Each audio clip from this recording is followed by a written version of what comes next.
ಹೆಜ್ಜೆ ಬೆಸೆದು ಮುಂದೆ ಮುಂದೆ ನಡೆವ ಎಂದು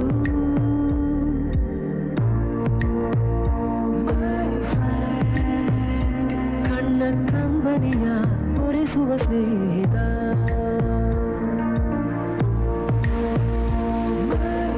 ಬಾಗಿಲುಗಳು ಎಡಕ್ಕೆ ತೆರೆಯಲಿವೆ.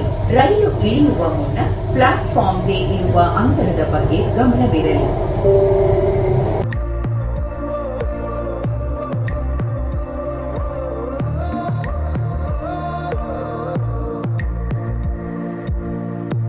ಎಲ್ಲೋ ಹುಟ್ಟಿ ಎಲ್ಲೋ ಬೆಳೆದು ಸೇರಿಕೊಂಡು ನಮ್ಮ ದಾರಿ ಬದುಕು ಎಷ್ಟು ಚಂದವೆಂದು ಸಾರುತ್ತಿಹುದು.